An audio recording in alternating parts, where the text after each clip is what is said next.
truly African.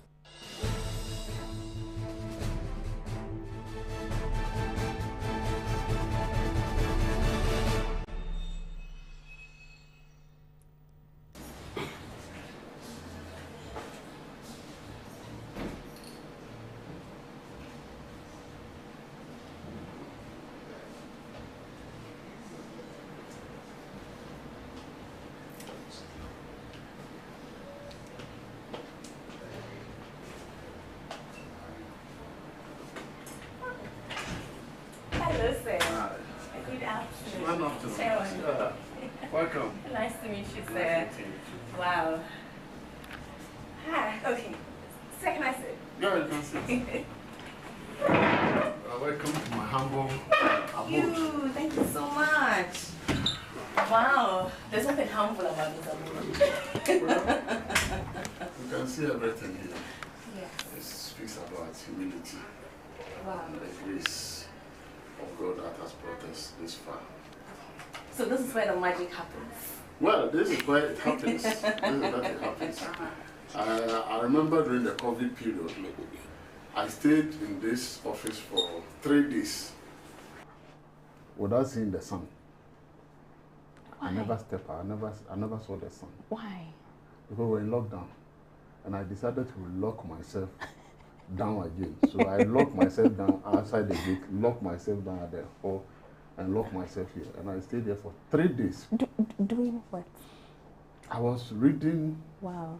And also reflecting. Well, can I walk? Can I see your collection of books? My collection and see. Books. I like reading, and so Wow. I do most of my books are now about leadership, because I'm doing leadership, governance, Right. and public administration. So most of this is about leadership, and some of them. This one, like this, Don Williams, he taught me at Harvard about real leadership. Dean Williams. He taught me at Harvard, and then he autographed this for me in 15th May 2012. Yeah, so to Samuel, be a real leader, your friend. Oh, this is beautiful. Yes. This is beautiful. And then I also have a number of Christian literature. Right, right. And there's more here. I believe in Christian leadership principle. And this is about elections. Obviously. All my life is about elections. So you obviously have to know a lot about elections. Wow. I have, the manifesto. No, this one is the Ayawaso Westward Mayhem. The report. So the report, no, our report that we did with the diplomatic community and others, and it's still here, and it keeps on reminding me of. You actually have notes in here? Yes, I write notes. I do a lot. I'd love to see what you've written in there. This is privileged information. Let me keep that one. This one. And then. Shama, you're hiding it. So over here you see myself in Otumfo. Right. It's always a privilege to visit Otumfo. Right. Wow. These are some of the Harvard's global challenge, innovation for economic development, leading economic growth. These are some of the courses that I had the privilege of attending at Harvard Kennedy School of Governance. Right. There's executive education. You see the pictures there. Right. Your graduation pictures. Yes. Oh, those are lovely. One of the courses I attended with the current Minister of Energy, Napo. Really? This one too is from University of Rotterdam, Institute of Social Studies in The Hague. Right. So they also gave me their tie, school tie, and then I have their crest. Wow. I have that of University of Birmingham, where I did a master's in development studies and public administration.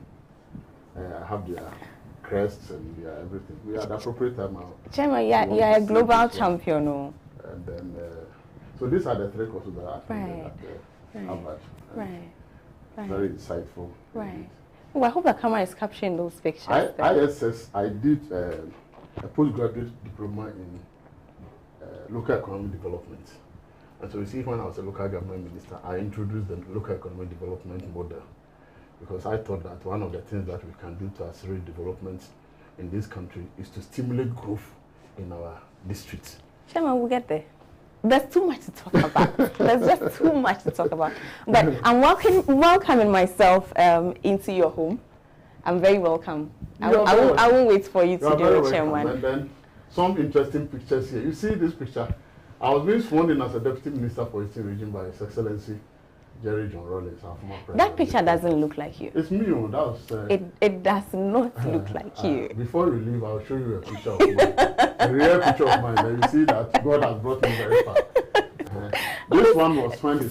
Sorry, Chairman, before you move on, how old were you here? I think I was just about 32. Because I was a district chief executive 29. 3 years after, that's 32 years, I contested the election and came to Parliament. So I was there about 33 years. So by 29, you were in public office? Yeah, I was in public office. By 29? 29 years. And that time, young people were not into politics. So right. The day that I came for orientation at the State House for newly appointed MMDCs, in fact, I was frustrated because they thought that I was in the wrong place. And they didn't want me to go in. Then I mentioned my name. I said, I'm the one. Before they allowed me to register, because those were the time when we have Nunu Matefiu. Right. We have Niyama Shite. We had big shots who were MMDCs. Frank Jamudia was in the Volta region. We had Ama Pratt.12 Jimwa. We had AYE Ibrahima. Was a Metro Chief Executive for Tamale and so on and so forth. And I came in as a less than 30-year-old person.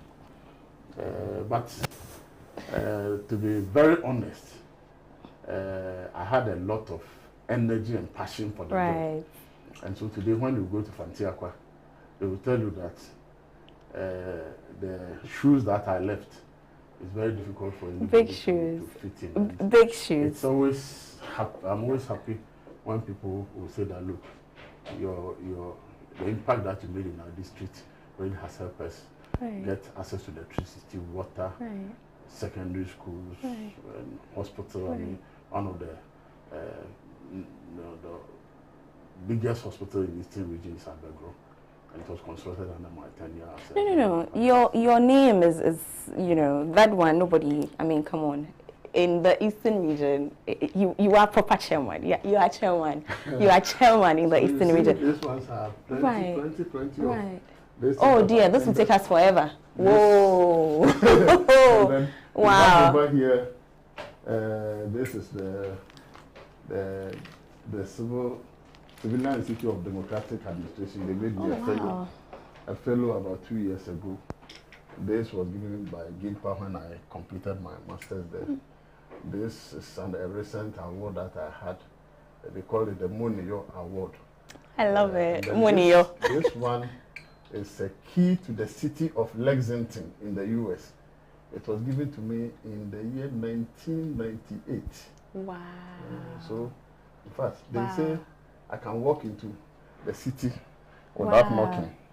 Wow. Can I touch it? I'm touching it. And it's quality, so it's been done for so many years, but it's still very fresh. So you actually have the key. Yes, I have the key to the city of Lexington. If it gets missing, Chairman, you have an idea where it can go. Wow. Okay, so Chairman, I want us to sit and talk. Okay. So let me just pay tribute to those who have really made me what I am today. Okay. His Excellency, see him.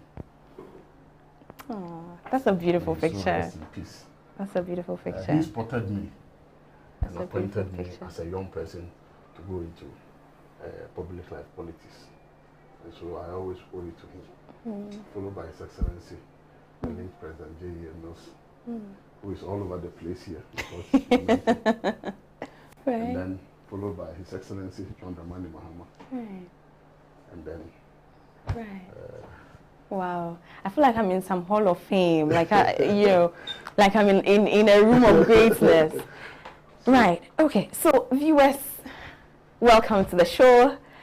Obviously, we are in the home of chairman himself. You know, there are very few chairmen in Ghana, but today we are in the home of one of our chairmen in Ghana. I'm happy, I'm privileged for this opportunity, but I can't wait to get to know him. You know, and there are so many questions that I have. I'm sure you do too. So I am welcoming myself to chairman's home, and I am going to find a nice spot, a beautiful spot that we can sit and have a conversation. Stay with us.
Whatever the occasion, with ATL, you can never be out of style.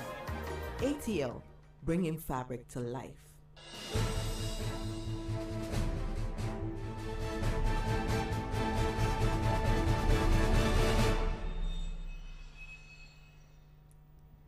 Honorable Samuel Ofosu-Ampofo is a distinguished Ghanaian statesman and astute public administrator.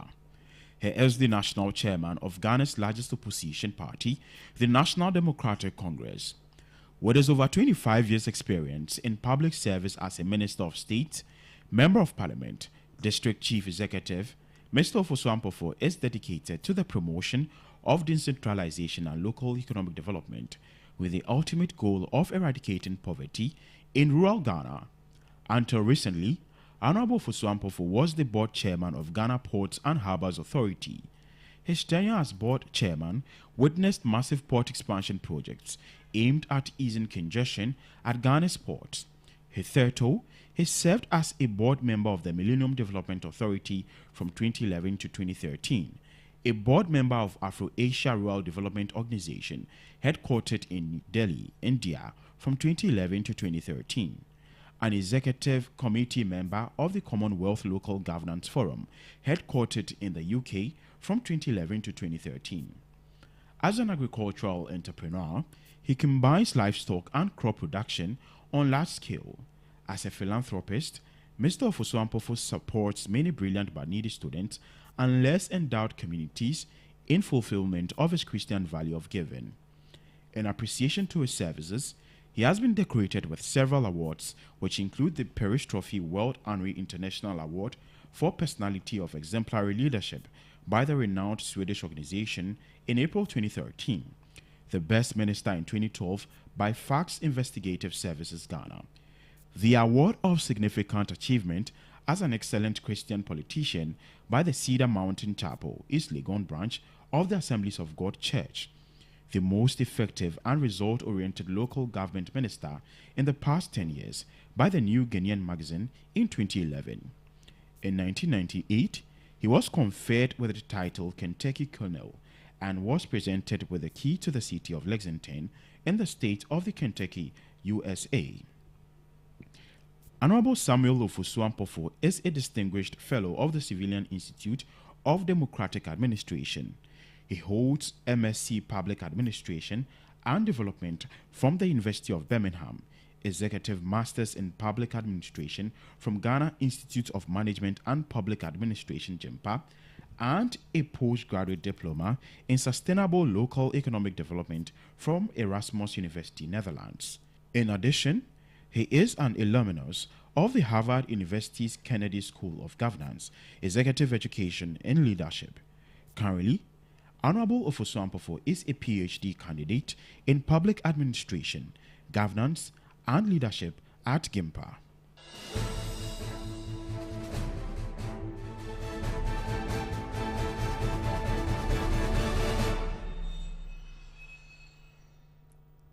Hello, welcome back. Welcome back to the show. My name is Ama Pratt, and this evening on the show, we are profiling National Chairman of Ghana's largest opposition party, the NDC. Now, when I say that, obviously you would know from the documentary that you watched before the show started that that's a gross oversimplification of who this man is. You know, I could go on and on and on and on and on.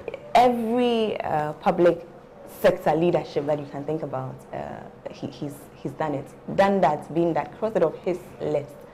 However, he still remains one of those people that sometimes I feel as though we don't know enough about. You know, there are people in this country that you see on TV all the time, and yet you still feel as though you don't know him well enough. That's how I feel about Chairman.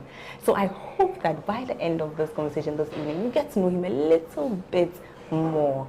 Know more about this man, know more about the things that, keeps him going and all of those things. So welcome back to the couch. And we are in the home of the Honorable Fusu Amfofo. Sir. Hello. Okay. So let's take it all the way to the beginning. Okay, no, before that. So do you hide a bit of yourself? Do you keep, there are some people who actually are very particular about their personal life being separate from their public, because we don't know anything about you. Well, I always prefer to remain my humble self. And so not until you come very close to me, you may not know who I am and what I'm made of. Right. But those who have had opportunity to come close to me begin to appreciate who I am and what I stand for. So I must say that there are a lot of people who don't know much about me. Yeah. And I want to admit that, because sometimes when I go on social media and there are reports and I see how some people describe me and others, I laugh and I say, they don't know who I am. And so it is true that a lot of people don't know who I am. Yeah. And I try as much as possible to keep myself. I'm a public officer, but try to keep my profile very, very low. Right. Until maybe something struck and people get to know. But I'm saying that it's been a humbling experience. Right. To be at the service of the country and of course the church as well, because my life are in parts. Some part of my life was dedicated to serious church activities before I entered into public life to do politics. Yeah. I even blended politics and church life for a very long time, because wow. I remember that when I was made a DCE, I was a presiding elder of the Church of Pentecost for my assembly for 7 years. And I was able to maintain the position of a presiding elder of the church, and at the same time a DCE, and even went to Parliament. My people still wanted me to still preside until I told them that in Parliament I'm going to remain in Accra. So I had to hand over. Right. And beyond that, I have still played very active role in the church from 1997, when I won the 96 election and came to Parliament. We were at the new Sakumono flats, so obviously the Sakumono Church of Pentecost was my assembly, and I fellowship with them since that till now, until at a point in time we formed the English Assembly, and then we were going to 2 services in the church, and then we managed to separate ourselves and then form a PIWC, that's a Pentecost International Worship Center at Sakumono, which I have been an elder of the church for all these years. That's amazing. You're an elder in the church and yes. The chairman of the NDC. I was ordained an elder of the Church of Pentecost in 1991. So you can imagine how far I have come. And wow. I still continue to play very. But don't your roles conflict though? It's been very difficult, because blending politics and Christian life is one of the difficult experiences that I've had. But in all these things, what I do know is that let people know what you stand for and your principles. And they themselves will tell people that when you are holding drinks and you are sharing and you are getting closer to me, they will tell you also from money. So they will themselves will tell you. So it's not me. Right. And several other things that ordinarily I would have indulged in. I try to live a very strict, disciplined life, and that has helped me up to where I am. Somebody met me about 2 weeks ago and said how he used to know me in 1997, 98 when I was in Koforidua as a deputy minister. It's almost the same. And I said, well, I take good care of myself. Right. And that is why I keep on going. Right. I do little sports. I do exercise. I'm very careful about what I eat. When we finish, I'll take you to my gym upstairs. I can't wait. And you see that I do a lot of gymming. Wow. And that has No, but me. you look it. you look it. You look like you do a lot of gymming. You're enjoying. I think it was just about the height, but it's also about the strength, isn't it? It's also about the strength. You're physically strong. I mean, Sarah, let's go back to your childhood. Where did you grow up? Actually, I was born in the President's Town, Chibi. So that is where I was born. My parents come from the place. Actually, my father comes from Chibi, Esikem. I mean, it's just a walking distance from Chibi, from Abuakwa State College, then you enter into our village. Right. My father comes from there, and also Akropon in the eastern region. My mother comes from Enum, also in the eastern region, but Asujaman district. But my mothers, they stayed in Achim, so for all this while, our relationship with Anum is not the best. We are all in Achim area, so we consider ourselves as Achim. So my mother was also staying in Achimodukrum. It's also a town away from my father's town, Chibi, Esikem, and Achimodukrum. So to speak, those who know the geography, probably me. I'm sweating, so I will have to do this. And so I started my schooling at Achimodukrum LA Primary School up to primary 6. And then I moved to Asamankese. My father is an agriculturist. He is still alive. My father is 89 years this year, and will be 90 years next year. I can't wait to celebrate his 90th birthday. And so he was State Farms Corporation, if you know State Farms. My father was a manager of the State Farm Corporation. And so he was transferred from Chibi, Sikem Farms to Asamankese. And so I had to move to Asamankese to join him there. And I continued my middle school at Asamankese and New LA Middle School, where I did my 4 years. And of course, passed with distinction. Interestingly, so you were a sharp brain. Well, I can't say that, but I was a senior prefect in the. Of course, you were a sharp brain. I was a senior prefect in the school, and I also passed with distinction. And at the same time, around that time, I sat for the common entrance. And in actual fact, I wanted to be an engineer. So my father encouraged me to go to technical school. So I actually started as a technical person and went to Akwatia Technical Institute. Around that time, it has been metamorphosed from cast. It used to be the Diamond Institute for the Consolidated African Selection Trust, the Diamond GCD, and it became a government-assisted technical institute. So I went there to do mechanical engineering there, and there too. Well, at the end of the day, I left there as a senior prefect of the school, and also doubled as the SU president as well. So I was double president, SU president, and SRC president. His Excellency times 2. So from there, I pursued the engineering. I went to, I have a brief stint at, I was at Kumasi Polytechnic. I went to the UST School of Mines. And then around that time, we know this polytechnic education ended up at the technician level. So when you go to technician 1, technician 2, technician 3, then you get what we call the FTC, the Full Technological Certificate in Education. Then you are almost at your apex. It was later on that they introduced the HNDs programs and others. And I must say that I was even part of the first HND graduates at Accra Polytechnic.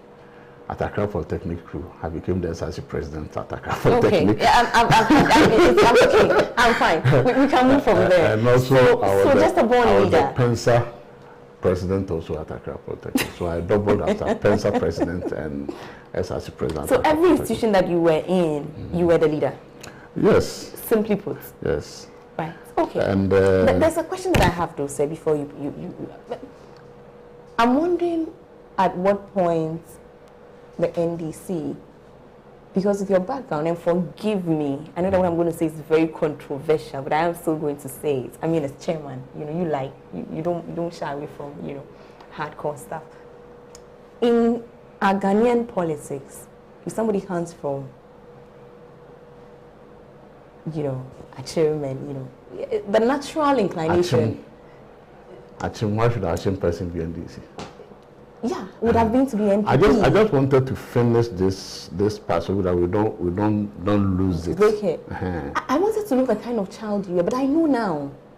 School prefect. Distinction. I know. I'm okay. So just to let you know some transition, because when at a point in time I decided that look, when I became a DC, my education had to be truncated because I had gone to do postgraduate certificate in education. A certificate that is awarded, of course, by the University of Cape Coast, but the campus was at Kumasi. They used to call the Kumasi Advanced Technical Teachers College at Esuebua in Kumasi. So that's where I did my professional education course.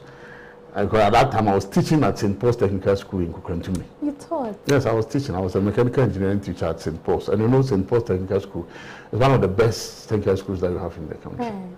And so I went and did my education, and I was teaching there. It was during the time that I was teaching that I was spotted by His Excellency J.J. Rawlings, the late president, and made a DCE, appointed as a DCE. And that is where I cut my political teeth. So I just wanted to link that one up. That took me through. Went and did a postgraduate in education, added it up to my mechanical engineering background, and became a professional teacher. But I taught for almost 4 years. And at the time that I was even leaving Ghana Education Service in 1993, thereabout, I was a superintendent of education. So you could imagine that if I had stayed in by this time.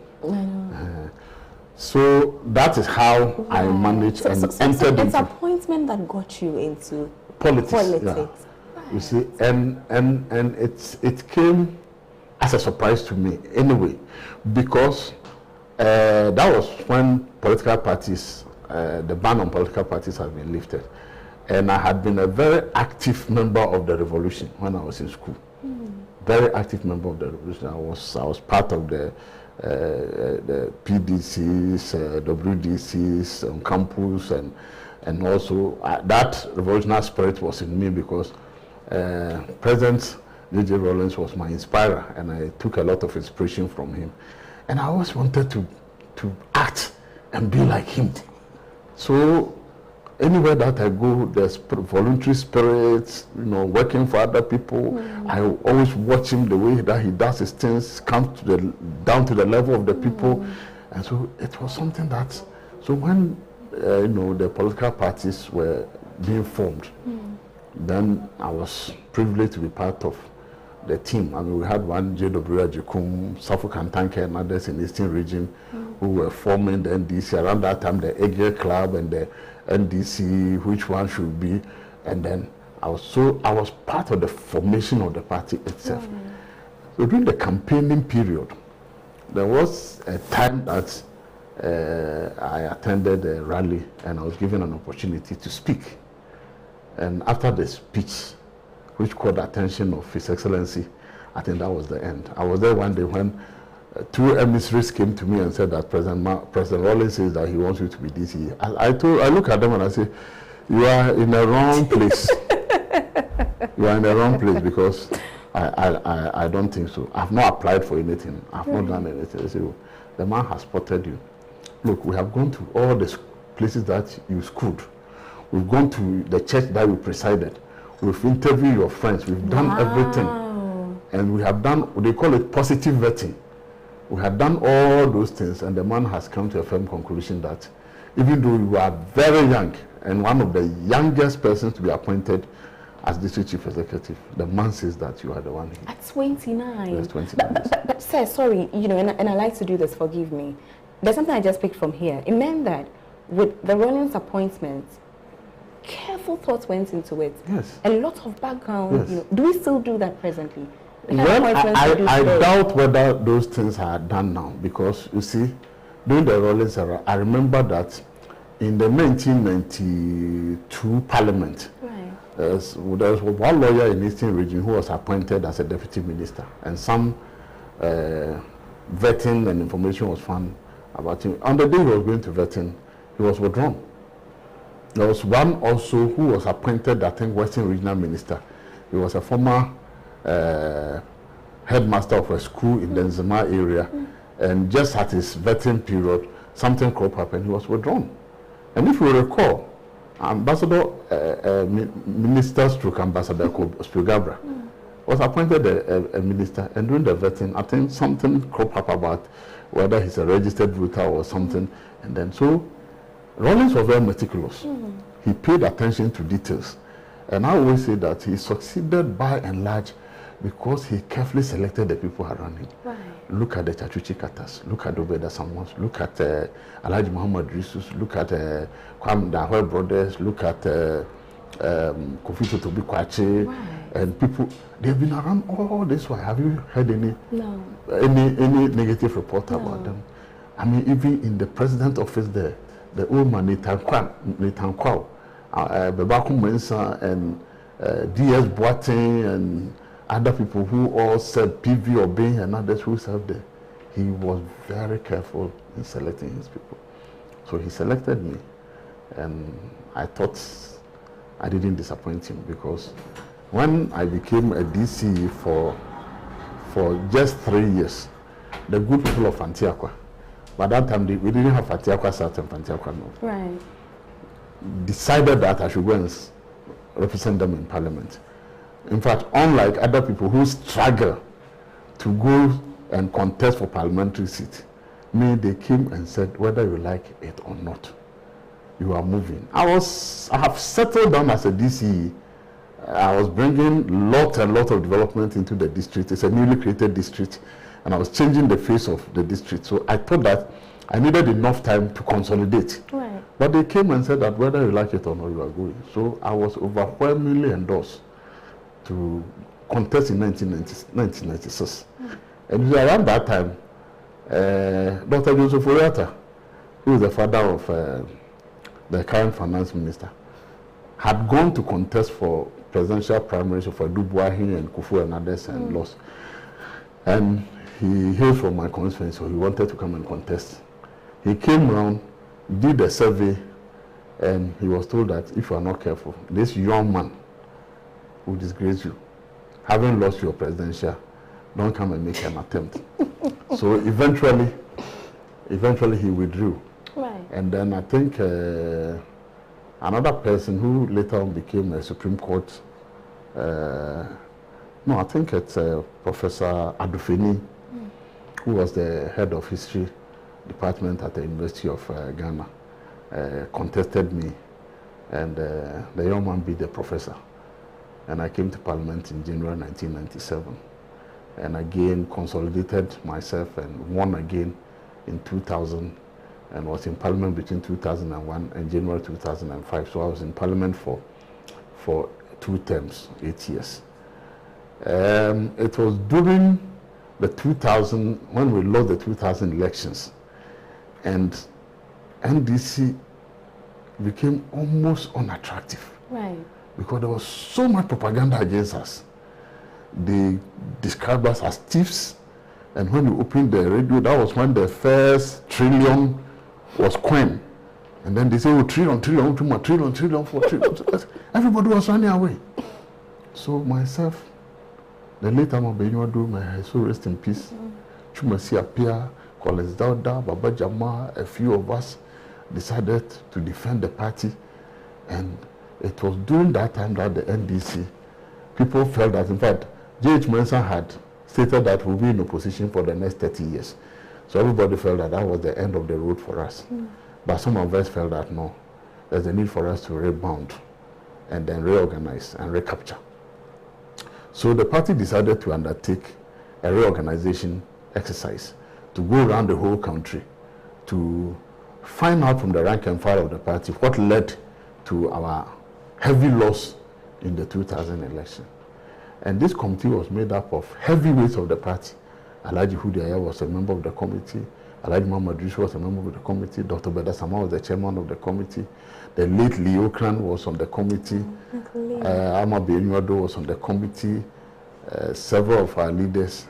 And I was there when I was called that I have been added to the reorganization committee. I said, hey, who am I? This small fry. Then I went into it. And we tore the length and breadth of this country. It was a very excruciating tour, because that was the first time NDC were experiencing opposition.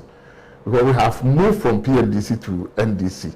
And so for almost 19 years, we had tasted power and we had lost power. And so we get to places, accommodation even becomes a problem. A vehicle to move became a problem. But we managed to run through all the country, throughout the country, to interact with our members, and that led to a lot of internal reforms in the activities of the NDC. So I saw it all when we went into opposition, and I saw it all how we gradually reorganized, repositioned ourselves. We went into the 2004 elections, and around that time, when we did the reorganization around the country, we had to go to a national congress in 2002 to elect new national officers. And people came and prevailed on me that based on the ability and commitment shown during the reorganization exercise, they think that it will not be a bad idea. It will not be a bad idea if I am made the national organizer of the party. I was a member of parliament, and you know that it's difficult as a full-time member of parliament to take on the responsibility also as a full-time national organizer of the party, because the national organizer position is the heartbeat of the party. In fact, it's the engine room of the party. So, while people spoke to me, and I said that, look, let some of us sacrifice. So I contested the 2002 at La Trade Fair with not me a person than Honorable Collins Dauda. And I won and became the national organizer and doubled up as MP and at the same time national organizer. But that led to my losing the 2004 election in Fantiako because I had divided attention. Right. I mean, as the organizer of the party. Eventually, I had to lose out and concentrate on the party. Right. Even in that election, Professor Mills did very, very, very well. You recall that at a point in time, Jacob Ichebilante and others had to come and declare results because they saw that the things were not looking good for them. Right. And so, having lost out in Parliament in 2004 elections, I decided to stay at the party office and do full-time work for the party. Right. And so, I became virtually the lone ranger around that time who stayed at the party office, worked together, and it was around that time that we went to the next congress in Koforidua. It was the mother of all congresses for the NDC. If you recall, the congress where Francis Asiam and others were allegedly beaten and so on and so forth. So I went for a second shot at the national organizer's position. This time when I contested another big shot, our former chairman, Dr. Kofi Potofi, contested me for the national organizer's position at Koforidua, Eridex, in 2006, and that one too, I won again to continue my position as national organizer. It was at that time that, together with the current General Secretary, Honorable Johnson Sedun Ketia, also came on board as a General Secretary, together with the likes of Haruna Drisu and others. I think that it was around that time that Ama Pratt also came on board as the national organizer. Right. And we worked so hard in 2008, and eventually victory smiled on us, with the likes of Visa Free and Cras, Deputy General Secretary, and so on. Sir, you've been involved with the NDC literally from the beginning. Virtually half of my life on this earth has been committed and dedicated to the cause of the party. I am almost at a retiring age, and 30 years of my active life have been dedicated to working for the NDC. You love this party. Why? I love the party because the NDC is a people-centered party. You see, I come from a rural community. I understand what poverty is. I understand what good drinking water can do to the ordinary person on the street. I understand what a good road means. I understand where cattle and people are sharing water from ponds. I have seen Buruli ulcer affecting people and destroying their lives. I have seen black flies, making life uncomfortable for our farmers across the country. And I have seen a party like NDC, which was dedicated to bringing water for all by the year 2000, which was committed to rural electrification, which was committed to bringing secondary education to the doorstep of the ordinary people by the institution of the community-based secondary schools that President Rollins started. I was an eyewitness to removing schools under trees by the provision of pavilions for rural communities, for them to, after the provision of the pavilion, for them to use communal labor to wall the pavilion and then get classroom blocks for themselves. I have seen a government eradicating guinea worm from our system, and that government is the government of the NDC. I've seen the government that brought electricity to almost the remotest parts of this country. In my district, for instance, when I was a DCE, when I went to the district, only 5 communities were connected with the electrification grid. By the time I was living as MP DCE, over 40 communities were connected. Then the remaining communities, which were far off the grid, through the VRA Resettlement Trust Fund, managed to send solar lights to almost all the villages and communities without access to the electrification grid. So when I say I love NDC, NDC is for the people. There was a time that we were going to one of the Congress, our motto was NDC, always for the people, always for development. That rhymes every time that I go, because look at our country. As we sit now, look at this country and ask yourself that the infrastructure of this country, if you take Kwame Nkrumah out, everything, starting from tertiary education. When we were at the Polytechnic, it were only 3 public polytechnics in the country. Today we have our 10 polytechnics and counting, and all of them courtesy NDC. We had the established 3 traditional universities of KNUST, UCC, and Legon. So ask yourself, the UDS, who bought it? NDC. UHAS, University of Health and Allied Sciences, who bought it? NDC. UNEL, University of Natural Resources and Environmental Studies in Sunyane, NDC. You then go to the upgradement of even the Polytechnic and Technical Universities, NDC. All the big infrastructure that you find all over the place. In fact, President Mahama, before leaving office, had cut the sword and sourced the funding and received the charter for the establishment of the University of Sustainable Development and Environment at Somanya. You know, that university has been completed. It was the handiwork of the NDC. So how wouldn't I love this party? The party that brings smiles on the faces of Ghanaians. Sir, as chairman of this party, and this is a question that I've always wondered, what does it mean to be chairman of a party? What do you do? I mean, what is it? When you say somebody is the chairman of a political party, who is he? What's your role? How are you linked directly to me, for instance, a citizen of the country? Well, it's a very huge responsibility to become the chairman of the party.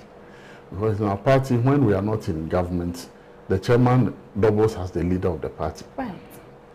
And so you have the oversight responsibility of all machineries of the party, from the secretariat to the youth, to the women's wing, to the communication, to the international relations. You know that we are in several countries across the world, and you have to oversee activities of the party in the UK, in the US, in Canada, in Italy, South Africa, Nigeria, several other places. The party has its presence there. You have to oversee it. And then, of course, you have to give strategic direction to the party to work. So it's a huge responsibility that is bestowed on you when you are the chairman of the party. Right. In actual fact, in the NDC, our system is structured in such a way that the general secretary is the chief executive of the party who runs the day-to-day affairs of the party. But the chairman chairs the National Executive Council meeting and chairs the functional executive meeting. So that is where strategic directions are given for the secretariat to provide and come back to report. We meet every Tuesday. Every Tuesday we meet to review our activities and the way forward. Right. So that is the work of the chairman. The chairman is supposed to link up with every structure of the party. Right. And I call myself people's chairman because I'm not an armchair chairman. Ever since I became chairman, I have virtually traveled across the country and visited every region on countless occasions. I'm there to support them, to make sure that things are being done in the right direction. And you will see that the results of 2020 election, if it is anything to go by, will tell you that under my chairmanship, the party really made giant strides, because politics is about numbers. And before we went into the election, we had lost by about 1 million votes in the 2016 election. We've lost about 53 seats in parliament and have surrendered our majority in parliament. And myself and my team were determined to reverse the situation. So we were very determined. We worked very hard. Everybody, it's not me. I give the credit to all my executives. Everybody worked so hard. Beyond the executive, other people came on board and supported us, the cadres, the former appointees, and everybody, the campaign team that worked. We all worked so hard, and at the end of the day, President Mahama managed to move his votes from 4.8 to approximately 6.3 million votes. It has never happened. This quantum jump has never happened in the history of this country since our democratic experiment. And then we managed to move our seats from 107 to 137. But for the fact that certain arm twisting and other things took place, we would have had a comfortable majority by now. Right. We are still in court pursuing, and we believe that we will increase our seats when the court, deals with the matters before them appropriately. I have like 5 questions for you from what you just said, but I'm going to take a break. I want you to think about this though. Strategy. I've seen you in action. I've sat in strategic meetings with you, and I know firsthand what you are made of. You're a wise man. We will talk about that for a minute. What informs the way that you want to steer the party. Don't give too much away, but give us an inkling into what informs how you lead the party in terms of its strategy. 1. 2, the elections. You've just given us an idea about how you feel about the results of the elections, obviously. But then you are in court for serious crimes, such as wanting to kidnap public officials, that being the PC chair herself, leader of the Christian Council. Shocking, considering you yourself are a church elder, so there's that as well.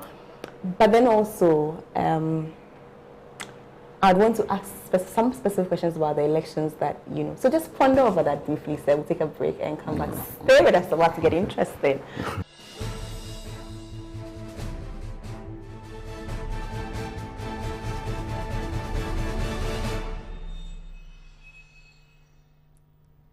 Welcome back from the break. It's just about to get, interesting here, in Chairman's home. Chairman, let's talk strategy. What's the strategy that the NDC,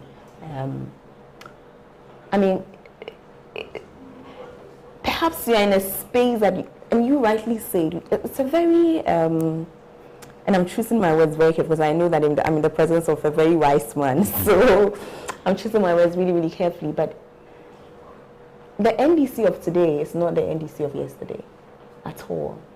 So obviously, things cannot be done the same way. How differently are you steering the NDC? Well, first of all, let me say that as a political party, it's an organic institution, and we need to keep pace with the changing trends and changing events. And so the way we used to do things previously, we cannot do the same thing and get the same results. You need to think outside the box. You need to do things differently. I was privileged to have worked under the feet of some of the great men and women the NDC has ever produced. Dr. Weda Samoa was my mentor. He was the chairman when I was organizer. I worked under Dr. Komnaji. I have worked with, under the tutelage of Captain Chikata, the Professor Wonos, the Dana Budapis, you can name them, the PV Obins and others, Professor Hue, all those people, we've worked under them, we've learned under them, A. Mulufi, Harry Sawyer, and then Alaji Sifwali and others. So I had the privilege as a young person to have worked under them and studied them, the Tutubu and others. What was unique about them? What was strategic about them? So I was more interested in strategic thinking and strategic ways of doing things. And so for everywhere that I did politics, I was able to turn the situation around. In Fantiakwa is in the heart of Achim. But I turned the party around to the extent that the NDC became so attractive in Fantiakwa that we were winning and having votes, and up to now, we've made the party very strong there. I came to Eastern Region as a regional minister in that year. For 2 years I was a regional minister before I came to local government ministry. That year, in the 2012 elections, was when NDC did the best in terms of votes in the Eastern Region. I came to Tema West and contested the Tema West seat. The gap was huge, and people felt that it was almost a suicide mission to decide to go and contest in Tema West. But I came to Tema West, but for a few hitches, I lost by 850 votes. Really? Closed a gap of over 15,000 thereabout.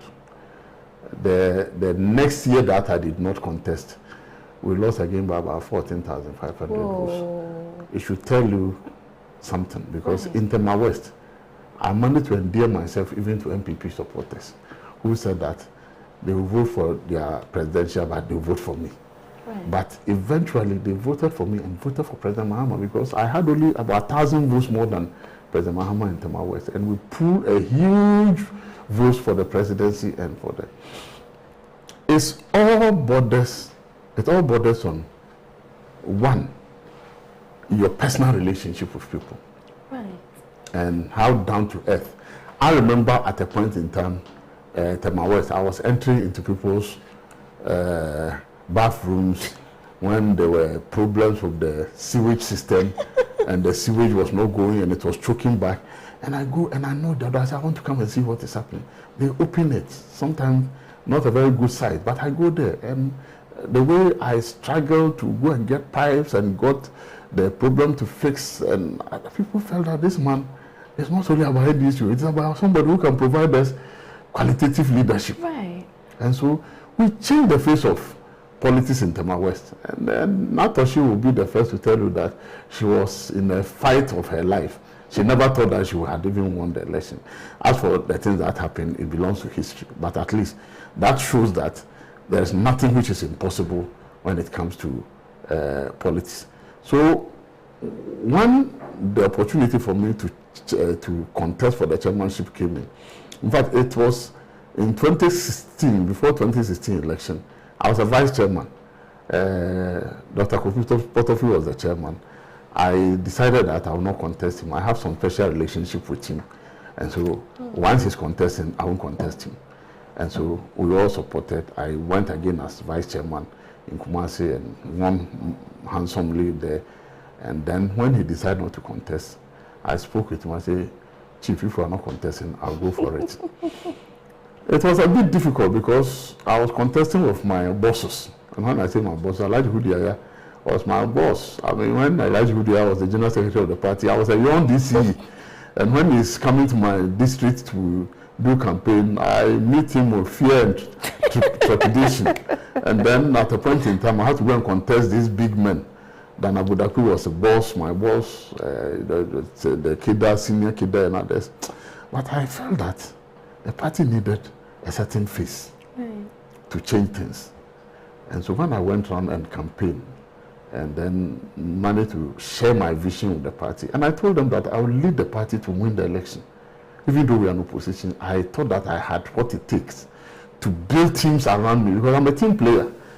And so when I took over the party after the November Congress, the first thing I did was to try and galvanize all shades of opinion. Everybody who matters must come on board, and let's see how all of us will put our shoulders to the wheel and work for the party. So in selecting people for manifesto, in selecting people for manifesto committee, people for strategic committee, bringing other people on board, even looking at the Kwesi report, we saw that we were very deficit in terms of the middle class and professionals.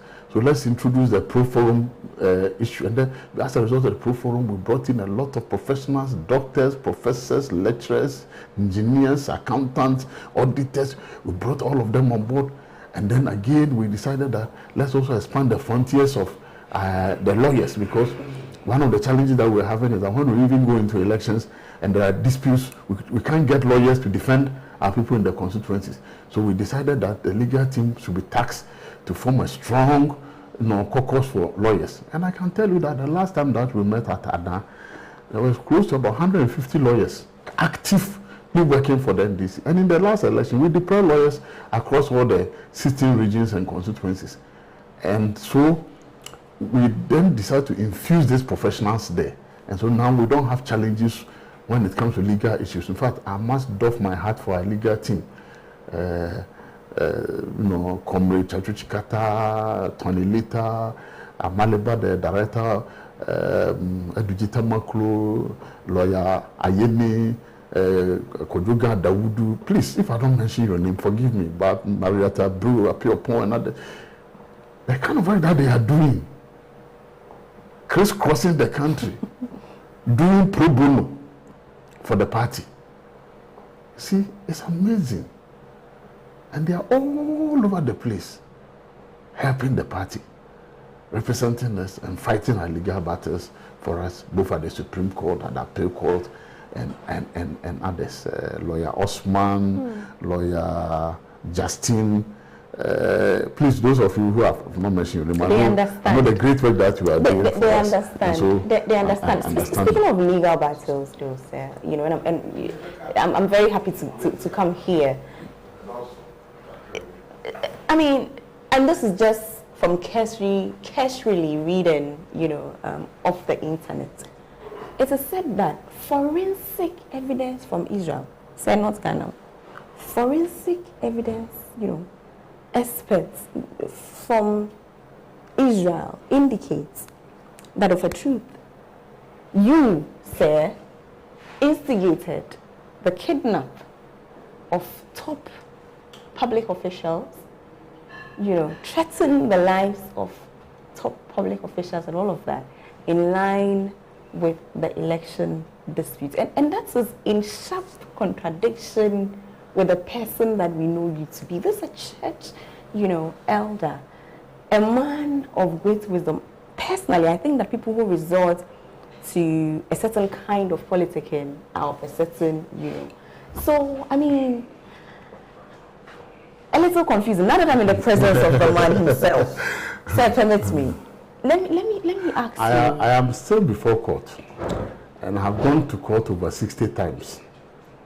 But let me just say that there are two statements that some people made. The first one was made by my general secretary. And my general secretary said that, the people are targeting the wrong person.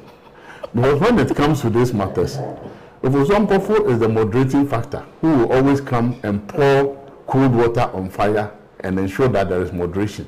In fact, I have been accused of running the party like Church of Pentecost. That is one of the accusations, because I've not sanctioned violence, and I don't insult, Right. And I said that, look, we have also made our party attractive because people have realized that we are doing decent politics. In the last election, we did issue-based politics. We did a manifesto based on a reflection of what we gathered from the people, and that became the People's Manifesto. And we have come to the realization that violence is not the solution. Let me tell you, I take inspiration from His Excellency J.E.A. Mills. When he entered into the political fray, a lot of people thought that he cannot win an election. When he started his door-to-door, people were mocking him. When he said Asumdre, people were mocking him. At the end of the day, Ghanaians voted for peace. Nana Akufo-Addo, everybody knows Nana Akufo-Addo antecedent. As it's a violent-prone politician. I mean, that one there's no doubt about that. He has led the Kumipreko demonstration. He has led a lot of, battles here and there. And everybody knows, in his own party, when he became and took over his party, people were beaten, general secretaries and chairman were suspended, and the party. You see the reflection of that is happening even in their branch election, police station election. They are carrying guns and beating people and doing all those. That's the culture of violence that he introduced into his party. We don't want to go that trend. And so President Mills came with that unity, calmness, bringing all of us together, describing Ghanaians as brothers and sisters, and pulling all of us together towards national development. And it paid off, because it was under President Mills that Ghana experienced a stable economy for 36 months. We had single-digit inflation. It has never happened. We had the highest economic growth under President Mills. You see? And then we have Nana Akufo-Addo, who had to go to Jerusalem, to go to the Wailing Wall, to go and pray and say that, I've now repented from whatever it is. Now I am for peace. The battle is the Lord. And came, and then through deception, Ghanaians voted for him. And you see his real character, what is happening to the country now. So I believe that if we are able to present ourselves as a very decent political party which believes in issues-based politics, and we are able to convince Ghanaians about our path to economic recovery and socio-economic development for the country, they will buy into our vision. That is why President Mahama was voted for massively. The first time, an opposition leader, we didn't have any resources. But look at the votes that we garnered. We never lost that election. But I want to place on records that I am not a violent person. The second statement came from my children. When my children read this, and they called and said, Daddy, you don't fit the description that has been given, so we can sleep and sleep soundly, because we know that you will not do that. And I was very happy that my children know who I am. I am not a violent person. Throughout all my life, I have never even gone to police station to go and give somebody bail, let alone for me to be invited by police. Police has never invited me before. There's no violence in my life. I have never instigated any violence against anybody. And I keep on, stressing on my innocence that, look, I was prosecuted in the media.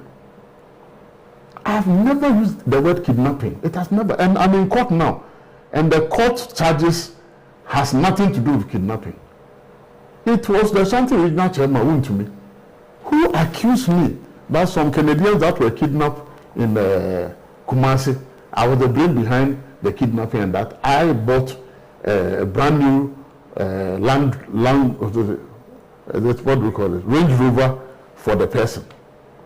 Eventually, when the person was arrested, it's the same MPP people who have schemed to get the person out of the hands of the police, and the case has died a natural death. If it was indeed an NDC chairman who instigated that kidnapping, would I be sitting here now? Again, they accuse me that I was planning arson to burn KJTR Market.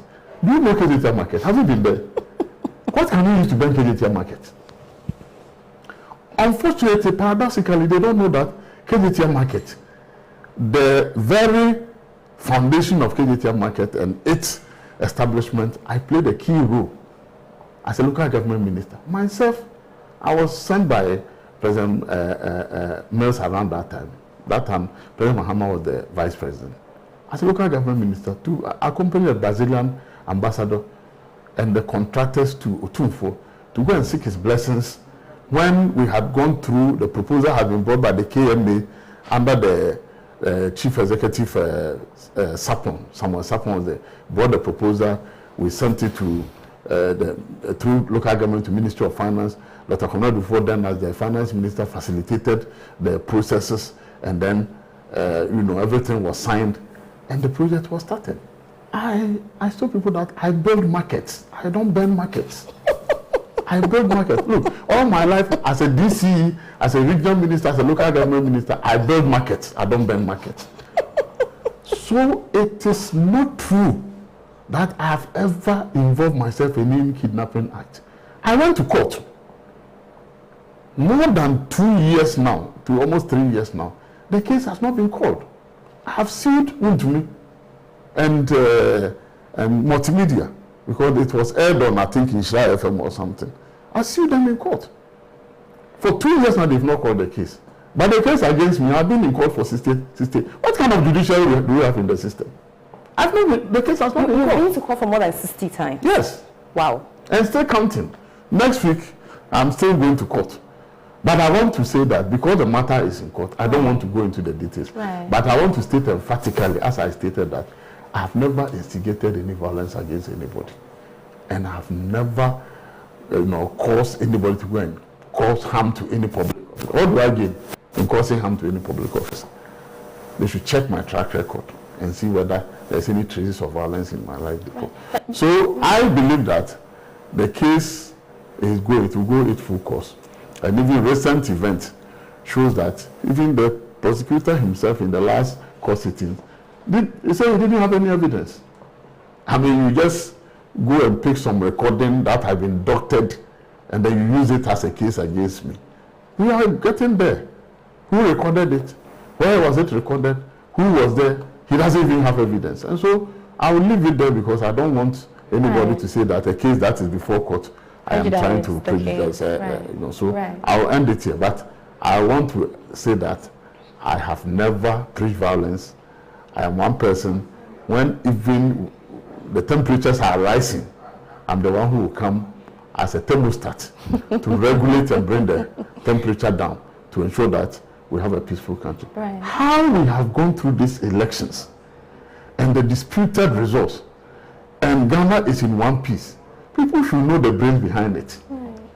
People don't know that it didn't happen in a vacuum, and that other people had to prevail to ensure that in other countries, I mean, for an electoral commissioner to come and change results would have been the beginning of a disaster for the country. Right. This country would have been in conflagration by now. Because it has never happened in the history of this country that electoral commission comes to declare results and comes the next day and says that I made a mistake. If you made a mistake, the declaration was wrong. Because declaration is made only once. And that is why when we went to court, our lawyers didn't even want to go into pink sheets analysis. They wanted that legally, once you have declared results once, and you say it is wrong, then everything that you have said is wrong. And then we'll have to go back to square one and start everything afresh. Unfortunately, the court has had a different opinion. And we disagree with them, but we have respected the court. I mean, there are always bizarre decisions that comes out of the court. I mean, I have been a local government practitioner. I know what birth certificate It's about, I know birth certificate begets passport, and that when you want to establish somebody's identity, the first thing is the birth certificate to establish where the person was born. And you have a Supreme Court who decided that they would rather prefer a passport to a birth certificate. How do you get a passport without a birth certificate? Only our learned Supreme Court judges can explain this, and posterity will come to judge all of us one. It is absolutely, I mean, look at what has happened this afternoon. This afternoon, what has happened? Under the Parliament is an institution which regulates its own activities. And you heard the first deputy speaker who clearly said that a speaker sitting in the chair cannot vote in a matter that he's presiding upon. It has never happened. Our Supreme Court has gone to decide otherwise. They are the learned judges. But we completely disagree with some of the decisions that they take. Losing in what? That is why in 2020 election, we are not going to resort to the Supreme Court. And that is why we have said that we are going to settle the matter at the polling stations. We'll win our election. We'll go into that election like Azuma Nelson, going to fight further with champion Fenech outside. He carries his victory, his referee is in his fist. Now when you are down, the referee cannot whistle and say you have won the election. But what would you do differently, sir? And I'm asking this question. Let me give you the basis for this question. Last elections, like I'm saying, I saw you in action. I experienced you in the rain. You were right there in the rain. I watched you directly.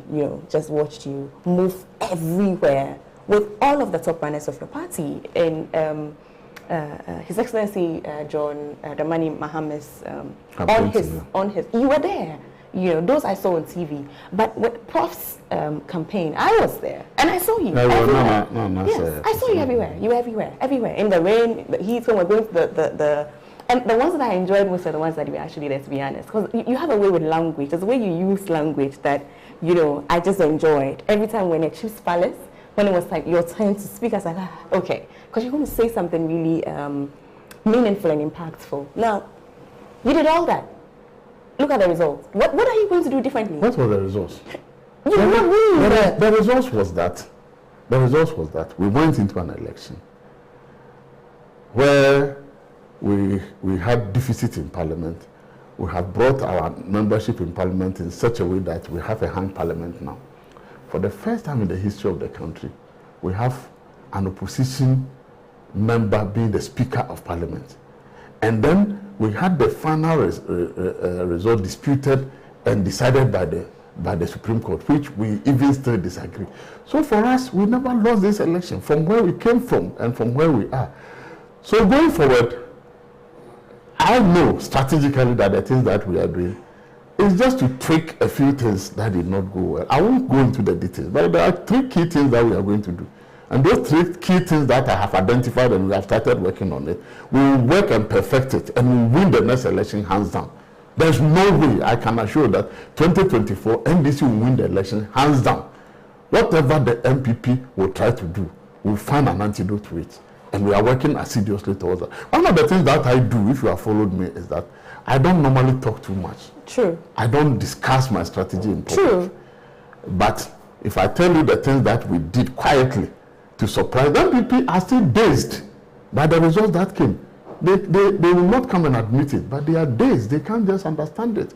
With all the goodies they shared, articulated talks of things that they shared, the money that they shared, the vehicles that they bought for people, the border that they closed, the electoral commission that they removed and replaced them with new people, the voter register that they changed and bring new ones, the soldiers that they deployed along the border to prevent people from the intimidation and everything that they did. Look at the results. Just look at it. So NDC, we have to pat ourselves on the shoulder. And I am saying that if God willing, the delegates permit me to continue as chairman, we have the strategy and we are already working on it. And 2024, we'll win the election. We are not complacent at all because we are fighting an incumbent government. But if coming events has anything to go by, then I can tell you that this government is a monumental failure. A monumental failure. Nana Akufo-Addo, you see, there's a difference between delivering and then just making empty political rhetorics. I heard the president speaking at the Independent Anniversary, and he says that, oh, all your taxes, you can see them on the roads, on the water and others. He speaks as if he's living on a different planet. He speaks as if he's not part of this planet too. Oh, we don't have water here. But there's desalination plant that was established at Lejokuku Teshi to provide us water. It's been shut down. We don't have water. We ration and struggle for water in this place. There's no water. Go outside there and see the conditions of our roads. Well, perhaps because the Chebi town roads and the Chebi roads have been given double asphalt, and then the road leading from Maginam to the Minister of Roads constituency has also been given double asphalt. That is the street that he's talking about. But beyond that, we don't see any development anywhere. I have traveled the length and breadth of this country. The roads are in terribly bad shape. The infrastructure of this country has run down considerably. And you have a government which collects our taxes. And when you collect the tax, the Constitution places an obligation on you that there are certain statutory payments that you are supposed to make. It's a constitutional obligation. And Akufo-Addo has decided to disregard the constitutional order. For instance, common fund. You collect the taxes. It is not how much you collect. Whatever you get, the Constitution says, Article 252 of the Constitution says that not less than 5% of the total national revenue should be paid into the General Assembly Common Fund. Common fund is in arrears for almost 1 year. You say you're a lawyer, you're breaking the very Constitution that you swore to defend. Then you go around and say that we are not paying taxes. Ghanaians pay taxes. Even if you buy pure water, there's bottled water, you see tax stamp on it. You buy mineral, we are paying tax stamp. We are paying the fuel that we put in our vehicle, the taxes that we pay on it. Go to the restaurant and eat. And you see the number of taxes that we pay. Then the finance minister goes around and says that Ghanaians are not paying tax. It's an insult to the Ghanaian people. They are not accounting for the money that we have paid to them. That is why we are saying that we are not ready to support the e-levy, because they will come and dissipate that resources. They are saying that now we account for the e-levy, which means that they are very, very conscious of the fact that the money that they are collecting, they are not accounting for those money. The Auditor General reports is that about 12.38 billion of public money cannot be accounted for. Recently, Bank of Ghana is saying about 52 million Ghana cedis. They can't find where the money is. Today, as I speak to you now, I'm a farmer, and I'm a practicing farmer. I've been in farming for over 30 years. An agricultural entrepreneur, you call yourself? Yes. Yeah. I'm a farmer. I'm into poultry. I'm into livestock. I'm into crop production. Look, I am closing my poultry farm after how many years of existence? I started poultry in 1995 or thereabout till now, but I'm closing it because even maize to feed the birds we can get to buy. And farmers, several poultry farmers have closed down their farms. That is the state of affairs that we find ourselves now. Look at cocoa production. I also have cocoa farm. My father was a farmer, so I have cocoa farm. The report that we have received is that last year cocoa production in this country dropped by 54%. And cocoa has been the backbone of our economy. And so if for 1 year a whooping 54% drop in cocoa production, then where are we going? We have a Minister of Health who is only, Minister of Agriculture, who is only paying lip service and planting for food and job planting for food. Where are the maize? We don't have them. The farmers cannot get fertilizer to farm.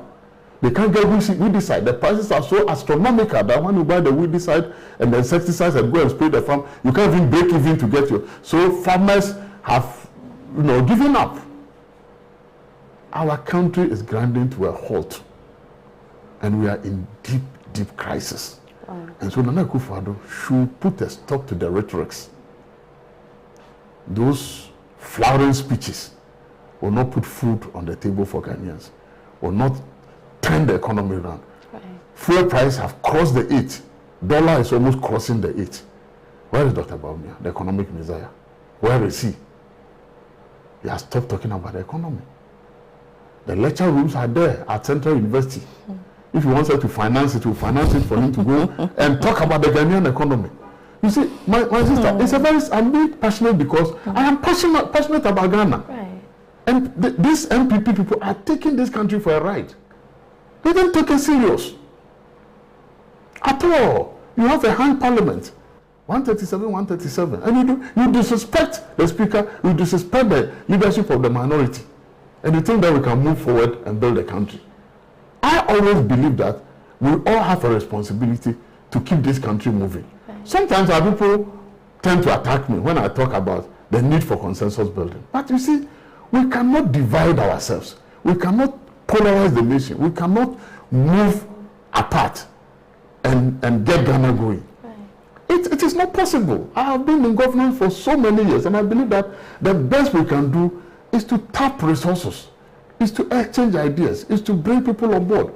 When I was in parliament, then people were about 61 MPs and we were about 139 something.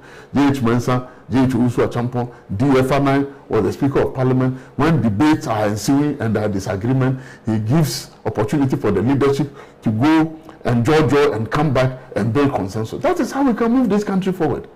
This country can never be run the way, and it is welcoming that at long last, Nana Akufo-Addo is asking us to come together and work and then stop divisiveness. Who has brought divisiveness in this country? The least opportunity that Nana Akufo-Addo gets, he's at the throat of John Mahama attacking him. We have given you an opportunity to build the country. You have gotten for 4 years, you are in your 6th year now. You can't even face the people of this country to come and deliver your State of the Nation address. You are running away from it. A sacred constitutional responsibility for you to come. Because you see, he can't, because the state of the nation is in tatters. Right. The state of the nation is in disarray. The state of the nation is in disaster. The city is falling free. Yesterday I was speaking with somebody, he said he was traveling just 2 weeks ago. He changed the CD at 6 something. He came back and about 7 something. Yeah. And 7-4. There's no control. Ghana is on autopilot. And nobody is in control. So, I mean, moral society ought to get up and speak. Our Christian leaders who were asking the answer for why are they? They are failing this country. I want the Council of State to come and tell them what advice they are giving to Nana Akufo-Addo before they come and speak to the minority and President Mahama. There should be some transparency and openness in the advice that they are giving to the president. The president listening to them. At the time, UTAG was crying and was asking for better conditions of service. At the time, CROSAC and others were threatening strike. At the time that workers are crying, drivers cannot break even. Our president will go and rent an aircraft for 10 days and will not bring anything home. At least, I know President Kufuor. And I saw President Kufuor. I was an MP when President Kufuor was president. I know the number of time President Kufuor will travel and come and say, this journey, when I went, this is what I brought home. Right. This is the loan that I have secured. This is the project that I'm bringing. This is what I'm bringing. And Kufuor should tell us all the visits that he has gone. He should tell us what he has brought to this country.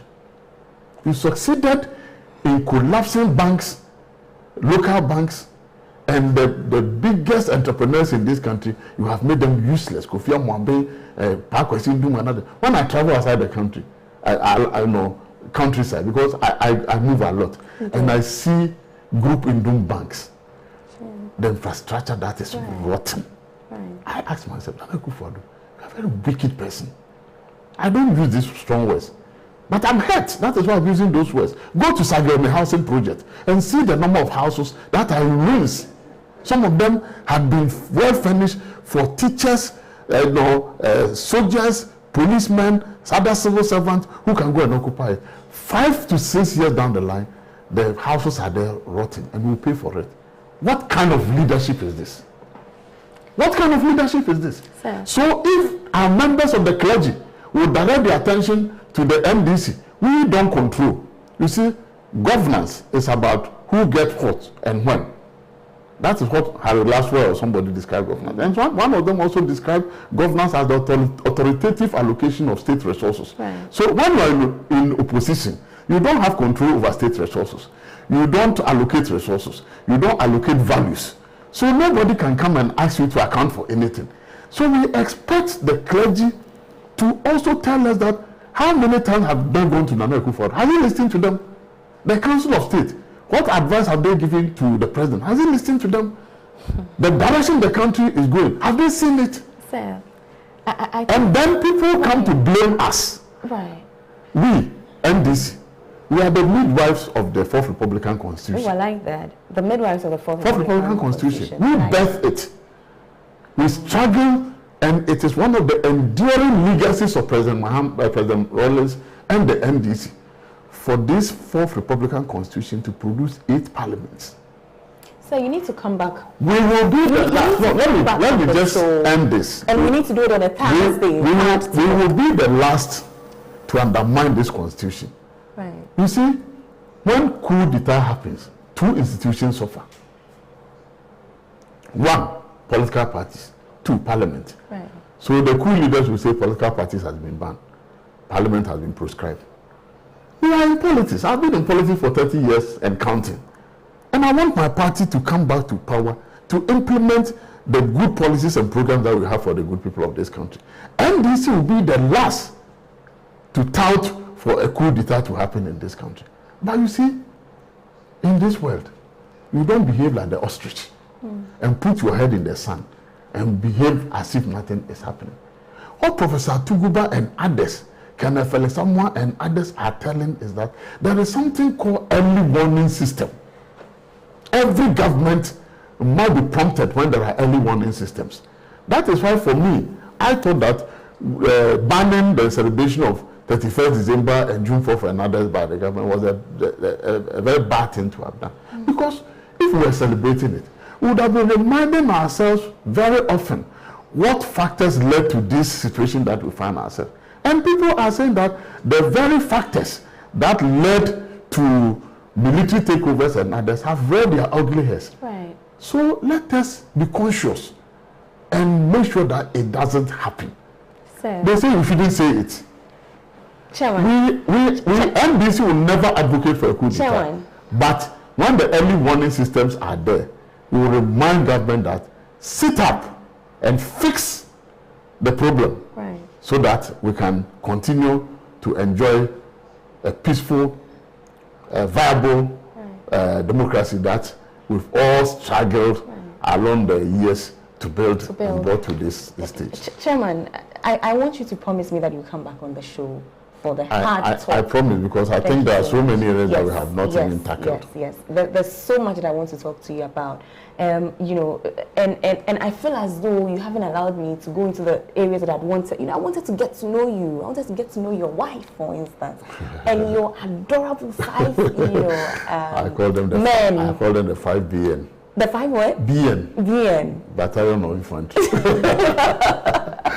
You have 5 strong men. Yeah. You know, I wanted to know all about that, but the time, yes. You know, the time is not allowing us. So you will have to come back. Perhaps this time we'll do the hard talk, and perhaps later we can do the personality again. However, before we go, there's no public office, well, with the exception of the presidency, vice presidency, perhaps, you know, Speaker of Parliament, an ambassador, but the rest you've occupied them all. What next? Why are you going next, sir?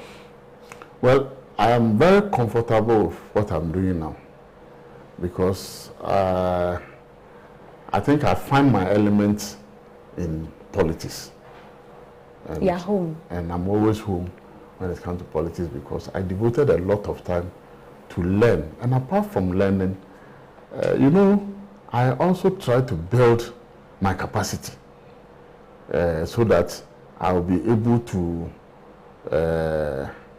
use both the theoretical and the practical approach.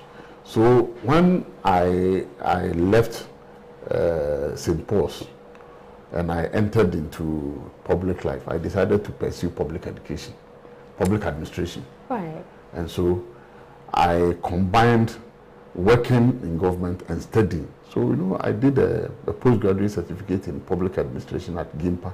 I did a postgraduate diploma at GIMPA. And then I have done the masters in public administration also in GIMPA. I did masters in public administration and development at University of Birmingham. And I did a postgraduate diploma at the Institute of Social Studies, University of Rotterdam, The Hague. I did a postgraduate in sustainable economic development And now I'm almost done with my PhD in public administration, leadership and governance at GIMPA. Right. And so I have come to understand the theoretical underpinnings of some of the decisions that we take in public administration and public life. So you not only live the politics, you also know the politics in terms of its theory. Yes. So you have both. You have the practical and you have the theory as well. And still learning. And still learning. Yes, still learning. Sir, what do you want to learn again? I'm confused. Like, what do you want to learn again? You know it all. I don't know it all. Every day is a learning experience. Right.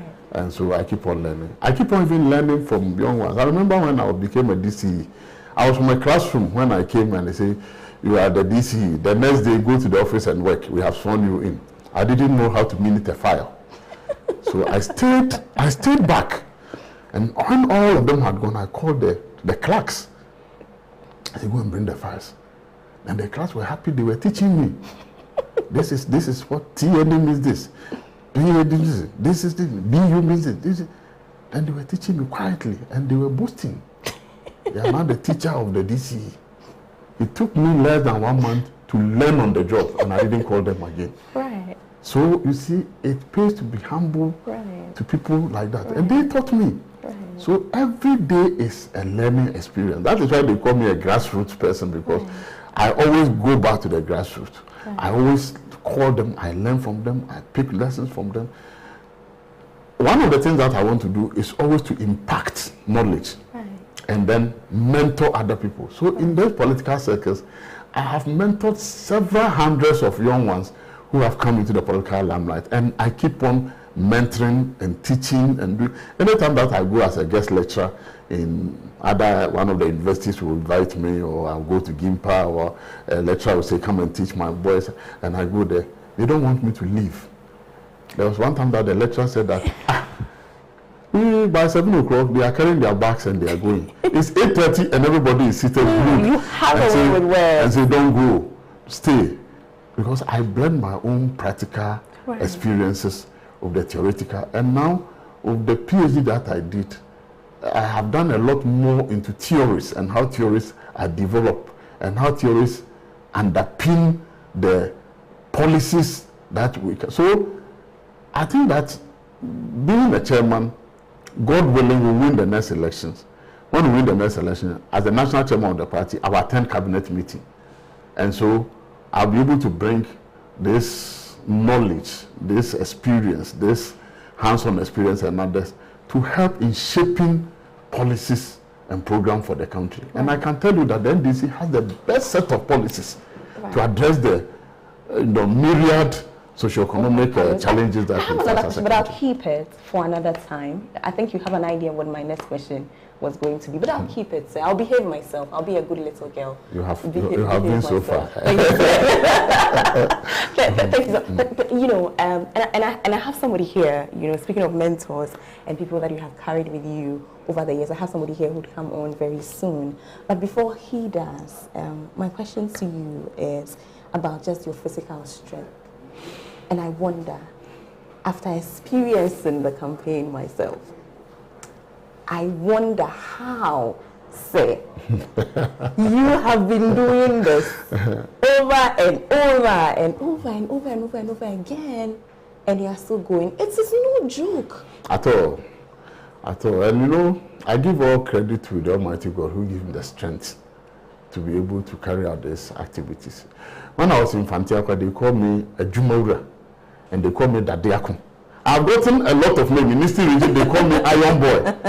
All these names came as a result of all this came as a result of my workaholic nature. So if you are lazy, you can't work with me. Right. But I'm growing. Because you know, I have reflected on life for the past 2 years that COVID broke. The number of friends that we have lost, the number of senior colleagues that we have lost, the number of prominent people we have lost in this country. I sit back and ask, who am I? That God has been so gracious unto me. For if you have life, you don't value it. The day you will lose it, you realize that you are nothing. The number of people who have lost their lives. The fact that we are alive and kicking, in spite of all the challenges that we are going through, we have a cause to give thanks to the Almighty God and to praise Him and to ask Him to elongate our lives and give us the strength to carry on. Because there are a number of friends who thought that I'm in the wrong profession. I should have been a minister of the religion, and I'm a minister in politics. But politics and religion moves hand in hand. And I must say that where we are now, we are better positioned to lead the party, to form the next government. And I think that we have the men and women who are capable of delivering this country from the clutches of underdevelopment and the leadership malaise that we find ourselves in. I believe that the NDC has the men capable enough to pull the chestnut out of the blazing fire and give Ghana a hope. And my prayer is that let's all work together as a team. I believe in unity. When we went to our flag bearership election and President Mahama won, within 72 hours, I was able to assemble all the flag bearer aspirants to come to the party headquarters to pledge their loyalty and allegiance. They didn't do it by mouth. They exhibited it during the campaign. Everybody played a role. Wizitano, Abangbabin, Spiogabra, who else? Nuruddin, and then all of them played their role, and we executed one of the most effective campaign that I have ever had. All those teams are available. We'll not leave anybody behind. We'll come together once again as one united front to work assiduously and win a convincing victory in 2024. Form the next government. Even though there are challenges, I believe that with God on our side, we'll smile at the storm. Absolutely, absolutely. I'll take a quick commercial break. When I do, things that I cannot say perhaps well, and perhaps as eloquently as I should be able to say, I have somebody here, you know, who will help me. Have you ambush me? Absolutely, sir. Absolutely. You know, because you have lived, sir. You have lived, and I'm grateful, you know, that as you turn this big age, you know, some of us have the honor to say it to your face, what a great man you have been for yourself, your family, but more importantly, for this country. So we'll take a quick commercial break.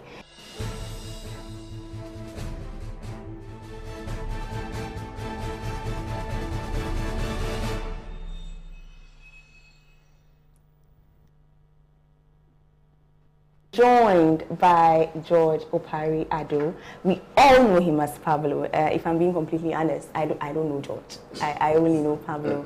And, you know, as chairman was speaking, he spoke about young people that he's mentored, that he's, you know, encouraged. And all of us are one of those, even though from a distance. But Pablo is somebody who perhaps exemplifies, or if that person were a human being, perhaps, you know, we can look to Pablo. So as chairman turns 60, you know, this milestone, and it's not even just about that, you know, for who he is and for every contribution that he's made to our national development over the years. We are talking over 30 years of public service, you know. It's only right, you know, that we sort of celebrate him and let him know what he means to us and to the nation. I am in no way capable of doing that, but I know that Pablo is. And so Pablo joins us. Pablo happens also to be the National Youth Organizer of the NDC. And so Pablo is here. Hi, Pablo. Hello. It's great to see you. Nice to see you. As always. Happy New Year. You've been a stranger on this one. No, you are the stranger, Pablo. You are the stranger. It's great to see you. Tell us about Chairman. I'm sure I can write a whole book. I know. And, he's one of the few people who drew some of us into politics. So he knows it. Had no business, no plans doing politics. I had known him as a young man because he was my father's friend. And so anytime the NDC meets, They come home, they talk. I see them as these people. What are they talking about? I had no business in politics. But after school in 2008, the NDC was looking for a parliamentary candidate for the constituency. So they had come to see my father on a few occasions. He had 2 sons. So they were looking for one of them, either himself or any of his children. I was not the obvious choice because I was the regular type. Nobody would think I'll come and do politics. So they had come in a few times, himself, Honorable Anthony Jembo, the NDC regional secretary. And then my elderly brother refused it flat that that's for him politics. He said, no. So I played around with the idea when they told me. I was young, 26 years. I loved it over. I spoke to a few friends. And then somebody consistently kept on calling me. That is Chairman Sawolowo. But young man, you don't know what you're talking about. You can do this. He encouraged me. So in 2008, somewhere around August, I finally agreed. Went into the constituency, and he led me, held my hands. I had an acclamation. He made sure there was no contest because he was then a national organizer of the party. So there was an acclamation, and I was acclaimed to be the NDC's parliamentary candidate for the NDC Dockery constituency. And that was how my journey in politics started. When we won, when I was campaigning, it was difficult. Occasionally, he would pass around, come and encourage me, bring money, go on. Because he was the one who had brought me, so he needed to make sure I succeeded. Then in 2009, when Professor Mills won, I couldn't win to go to Parliament, obviously. And then he assured my folks that they will see what they can do. I was sleeping somewhere and they called me again. That he said they should make me the DC there for a Grapping North. It was Okre and the Krapon constituency that made up the Grapping North constituency, the Grapping North military districts. So I worked directly under him for almost 2.5 years before he was made the local government minister. He's been a mentor, he's been a father, he's been a friend. On his 50th birthday, I was with him. I'm sure he's forgotten. We were in the residency at Koforidua. Myself and the Grapping chief. The Grapping had a protracted chieftaincy dispute for almost 20-something years. So he had promised Professor Mills that he was going to resolve it. So it was at his initiation that we started the Grapping peace process. When he left, 2 other regional ministers came to continue before finally we got peace. But on his 50th birthday, we were in the gardens at the residence. I'm sure you will remember now. When all the chiefs were there, and we sang happy birthday to him. That was when he was 50. So 10 years down the line, I'm still here. And I'm no more his DC, he's my national chairman of the national youth organizer. And so you can tell where I am coming from. So anytime he's moving, he drags me along. So when we lost in 2016, and we were pitching camps to contest, I came to see him. Told him that a few people have come to speak to me about my journey in politics. I was going to move straight into academia after we lost. So I was still in law school, and then at that same time, I just gained admission to do a PhD at the University of Michigan. So I was contemplating, and like any young man who had just left government and didn't know what to do. But when I came to him, he sat me there and said, no, you started a journey on the path of growing, so I think you should stay behind, continue your journey. And then what do you want to do? If you want to run for the youth organizer, I'm going to support you. He didn't tell me I was going to run for chairman. But he said he was also consulting. Man of few words. And that he needed to speak to a few people because I remember he saying that Potofi was a very good friend of his, and under no circumstances was he going to contest Chairman Potofi. So he will need to run it by. But if there is anything he's interested in, it will be the national chairman, but he must do some broad consultations. So me, I took the lead. And when he gave me his blessing that I can go on and run, I went academia and then focused on politics. And that is why I'm here. And I can say that if you are looking for somebody to mentor you politically, if you are looking for somebody who is not greedy, because a lot of politicians are greedy. People fight for themselves. And there are few politicians who are selfless. And I can confidently say that Chairman Apofo is one of them. I have known him as a young man because he was my father's friend. I have seen his growth in politics. And he's somebody that if you want to do politics and go far, his journey, his story is something that should motivate you. From a DC to a deputy minister, to a regional minister, to a member of parliament, to a national organizer, to become a national chairman and the leader of the NDC. It only tells you a story, it only tells you something. He never gave up. Because if you know our politics, the DCs are at the lowest level of our politics. So for you to rise from being a DC, and there were a lot of his colleagues who were DCs, where are they now? So he's the only one who has, and very few candidates, it's like a pyramid, very few candidates to the top. But he's gone all the way to the top. And mind you, he's a very religious person too. You know, when I came in, I was fighting with first time I like my beer. You don't find beer to drink. This is no alcohol zone. No alcohol zone. There are some principles he never breaks. And the good thing too is that you could be his son. You could be in Koforidua when he was regional minister. I was always at the residency. But when I get it wrong, he calls here and reviews it. I know he did it wrongly. I was young, I was reckless, and then I was still learning. So there are a few decisions I got wrong. Immediately it gets to his attention. If it's even 12 midnight, he will call you and tell you that tomorrow morning before 6 a.m., report to my office. He will give you the shield a father will give to a child, but he will make sure he will rebuke you and tell you that what you did was wrong and don't do this again. And that's, I would say, thank you to him for all that he's done. And I know I'm not the only person he's mentored politically. And if you put together 20 DCs that have worked under him, when he was local government minister, he had jurisdiction over all of us, who all report to him. And ever since he became national chairman, people think what the NDC did in the last 2 years. We came into office in 2018. There were no structures for our party, and with all due respect to the leaders who were there, and this is a political party that was in government and could only manage 44% of the votes. We had government machinery to support us. We had the resources that could lead us into the election. We were more resourced than the NPP, but we struggled to even get 44%. Then in 2018, we elected a new crop of executives, diverse backgrounds. You needed somebody to bring all of us together. And what we lacked most was leadership. And that leadership we found in Chairman Ama. A party that had 106 seats in Parliament.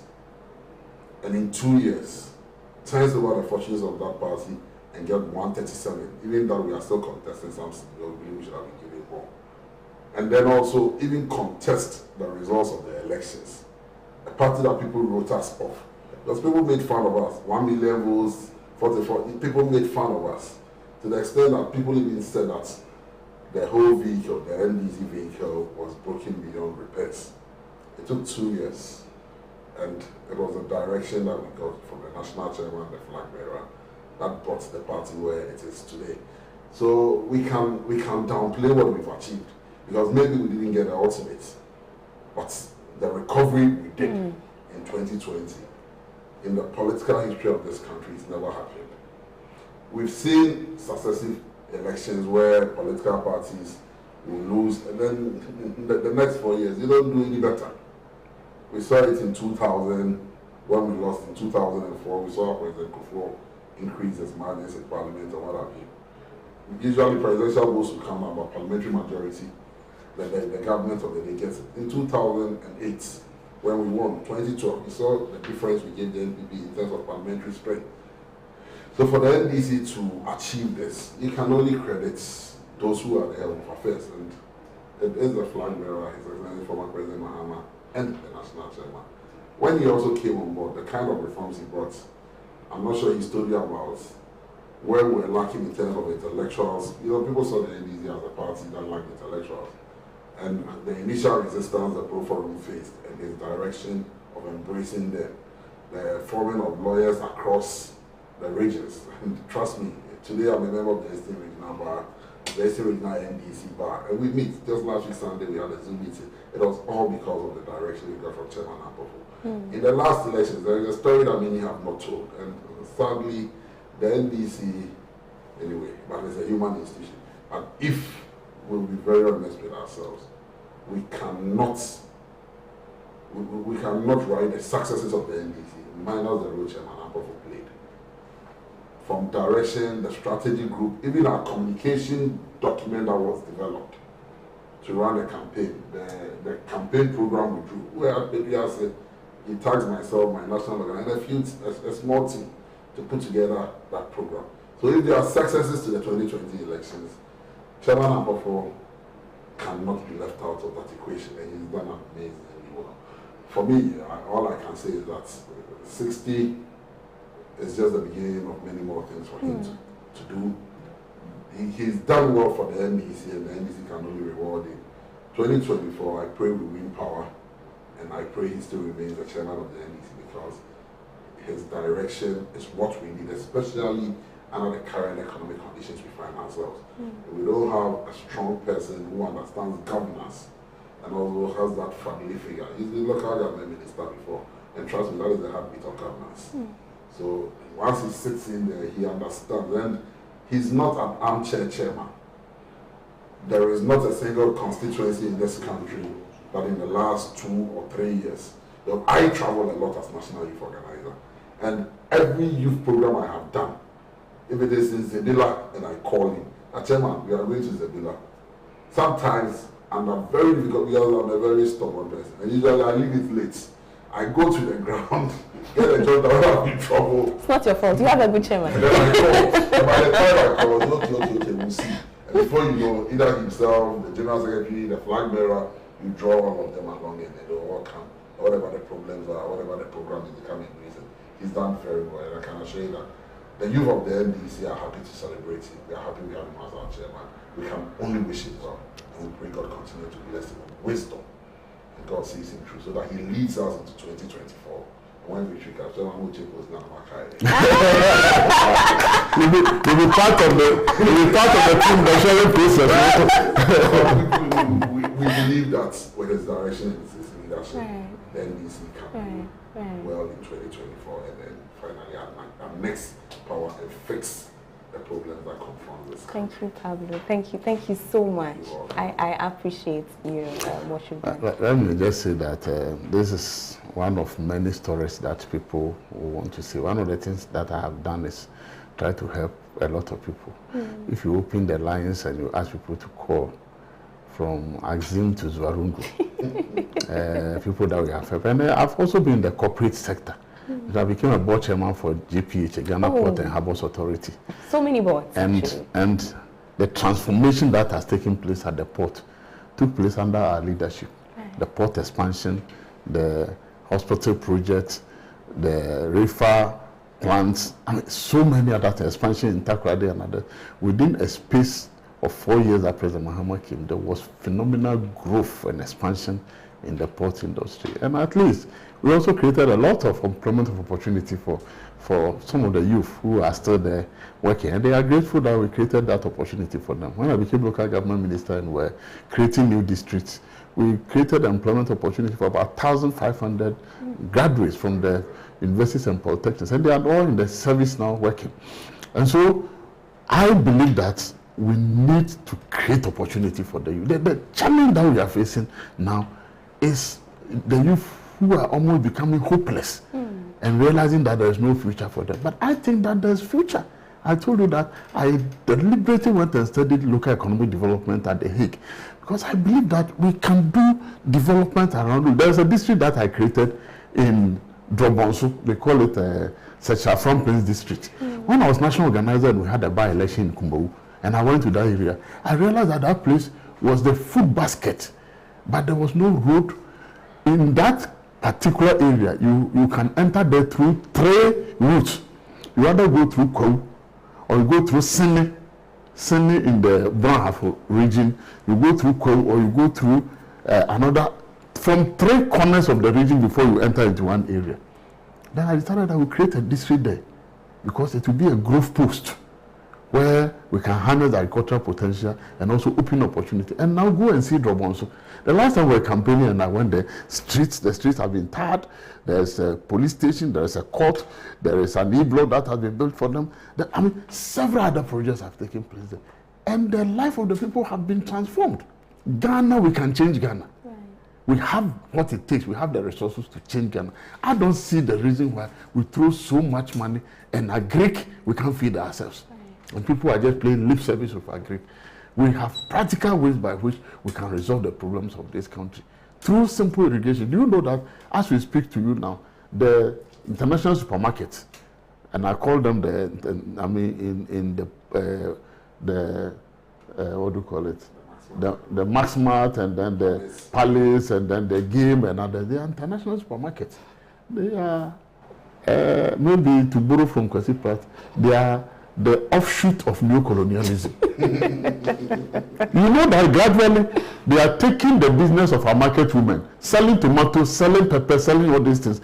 Now when you go there, people are buying pepper and tomatoes and others at the supermarkets, and our markets are collapsing. What are we doing to ourselves? Unfortunately, every evening go and see South African Airways, the cargo will arrive, and all what we are buying, those tomatoes and those pepper and those cashew and those what are we know them? Even the beef. They are all coming from South Africa. Look at the Accra Plains. Look at the front plains. Look at the irrigation opportunities that we have to turn this country around. We can make it a policy and say that, look, we will allow you to operate here, but plow back some of your resources to support the local farmers. Form cooperative, tomato growth cooperative, cashew growth cooperative, what do you call the leaves? Garbage, carrots, growers association, build their capacity, set the standard, and then ensure that they produce for you to buy, because if they produce at high quality, people will buy. The farmers, we are depriving our farmers of their resources, and we are going to South Africa to import this thing. If NDC comes and we form a government, I will make sure that we direct our effort towards building the capacity of our farmers to produce and supply this international supermarket, so that we can keep body and soul together. Absolutely. There are so many things that we can do as a country. We don't have to throw our hands in the air. No. But let me also thank Pablo and the likes that they have not disappointed some of us. I mean, if I look at somebody like Moses, who became DC in BBN, Felix Ofusukwachi, who were all teen students, Barbara Sewa Samwa, and then several other young ones who were in teen. I mean, Okujeto Blakwa, I was a national organizer when Okujeto Blakwa was introduced into the party. Was then had just been Nuke's president and came in. Haruna Idrisu has worked as my youth organizer when I was national organizer, and we worked together. And it's now, and I mean, it makes me very happy that the NDC is a place to be for the young men, because we create opportunity for the young men, and they are doing very well. Baba Jamal, Sofiankra, we work with all of them, and they have not disappointed. Professor Moss built one of the youngest cabinets, and they all worked and produced results. So I believe that the NDC is a place for the youth, and I will encourage Pablo and his team that they should continue to engage the youth. They should continue to expand the frontiers of the youth and bring in as many of them as possible, because this country will be turned around by the next NDC government. This hopelessness that we find ourselves will be turned around, and there will be hope for the people of this country. Absolutely. Thank you so much. Welcome. And as we end the show, I would just like to say just one thing. I remember one palace being very late, but the chief seeing chairman seated there and saying that because of this man, I will never forget that. He said, because of this man, all your sins are forgiven. That tells you, your pedigree, if there's, ever been a more apt use of the word, the pedigree that you have. Thank you so much, sir. Thank you for being you. Very humbled by the opportunity. Thank you for what you're doing for Ghana. Right. Okay. Happy birthday. Thank you. And join me tomorrow to celebrate the worship. Hey, I will be here.